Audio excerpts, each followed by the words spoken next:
Earlier this year, Chris Bertish set a Guinness World Record for stand-up paddleboarding from Morocco to Antigua in the Caribbean. It's the latest in a series of firsts by this pioneering sportsman. Adventurer and author Chris Bertish has no problem backing up his motivational talk with action. His message is nothing is impossible, and his unassisted Atlantic crossing proves it. Stand-up paddleboarding originated in Africa, so it was fitting that one of our own achieved this amazing record. Chris, for 3 months you crossed the Atlantic Ocean on a modified stand-up paddleboard. You broke the world record by more than 20 times. What on earth made you decide to do this? You know, I think when you are driven by passion and powered by a purpose greater than yourself, it'll help you overcome any obstacle and challenge. And the why was really all about the charity side and be able to help millions of kids in Africa. And you know, we've used this project to be able to feed over 3 million kids, be able to pay for 1,000 operations through Operation Smile, and build a couple of schools. And through the most difficult elements and darkest times and most hectic and treacherous storms, that's sort of what kept me going. 7,500 kilometers, 2.5 million strokes. It's no joke. It's not just physically challenging, but mentally. Can you take us through those days and nights alone on the ocean? Sure. How do you summarize 93 days, which most people focus on, but I think a lot of people forget about the never-ending 93 nights, and I think that was probably the hardest part, is getting through the nights. You know, I would have already done the equivalent of a full Ironman through the day, so I would have done 12 hours by the time it got dark, and then I was still having to do shifts through the night. When times were good and the conditions were good, I was getting, you know, an hour and a half sleep at a time. But when the conditions were really bad, I was sleeping for between 4.5 and 9 minutes at a time. And every time a wave would hit me, I'd get hit sideways and the craft would get semi-inverted. So by the time you get just through to daylight in the morning, you're completely physically and mentally and emotionally drained. And then you've got to get up and do it all over again. You faced great white sharks, not once, not twice, but 3 times. I think a lot of people that you talk to in life have all had an experience where you hear a very, very frightening sound in the middle of the night, and it's dark and it's cold, and you think to yourself, maybe if I lie really still and don't move and don't breathe, it'll just go away.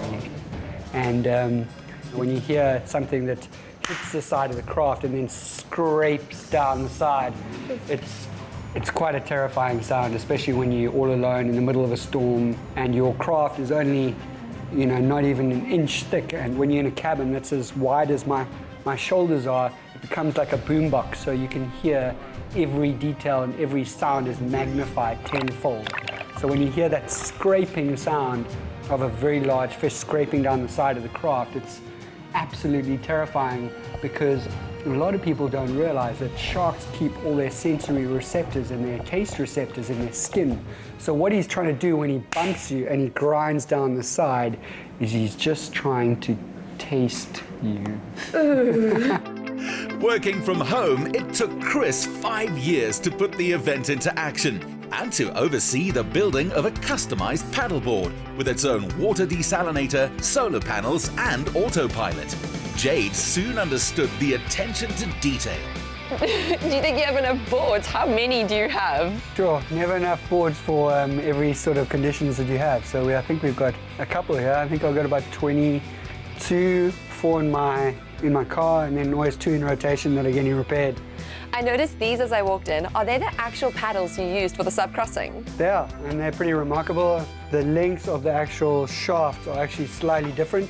If you look at this, you'll notice there's like an 1.5 inch difference, and it doesn't seem like a lot, but this was specifically designed so that as I ate my way across the Atlantic Ocean, because I took 80 kilograms and I was 80 kilograms when I left, as I ate through it, the craft started sitting slightly higher out of the water. So when I got to about halfway to 3/4 of the way, the craft was slightly out of the water a little bit further, so I used a slightly longer shaft. And all these kind of things were things that I had to think through months before the entire journey. And this is 2 of the 4 paddles that I took with me. And how much did you weigh when you got back? Sure, by the time I got back, it was 93 days. I pretty much lost half a backstreet boy, which was 18 kilograms. So I finished up at 62, started out as 80.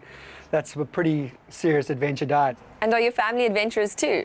Both my brothers surf big waves, and we've been sailing all our lives, so it's really helped create an amazing bond between the three of us. And I think when my father passed away when I was about 20, we sort of used his passion and his love for life to be able to inspire us to be able to follow our passions and our dreams, and those awards have been based around the ocean, and it's given us amazing stories, amazing sense of balance and peace, and it's the one place that has sort of always brought us back into balance. This is a man who only knows how to go big. He was first to run, cycle and paddle from the source of the River Thames to the sea. He set a new record for paddling the English Channel, and in his spare time, he's a surfing legend.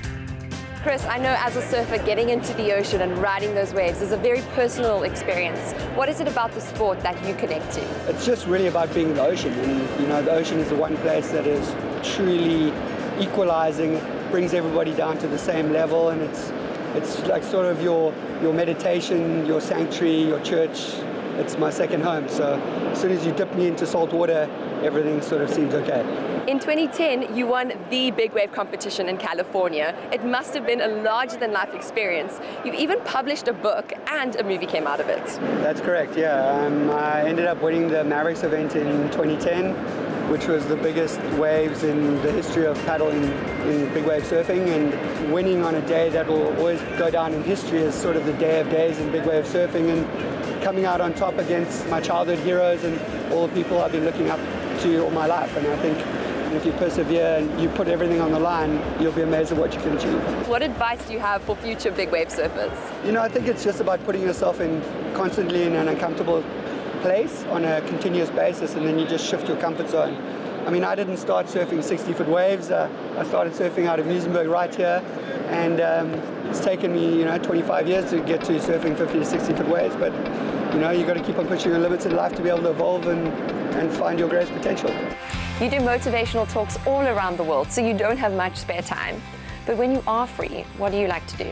My definition of success is being comfortable and happy, following your passions and doing what you love and loving what you do, which means that you're never really working. So in my off time, I pretty much do everything that I do when I'm working, which is great. So, I always try and do a lot of give back as well. So I'm always trying to help out on the charity side and looking after the ocean conservation side, and hopefully we can impact and make a positive impact on the planet and the world and inspire people to believe in what's possible.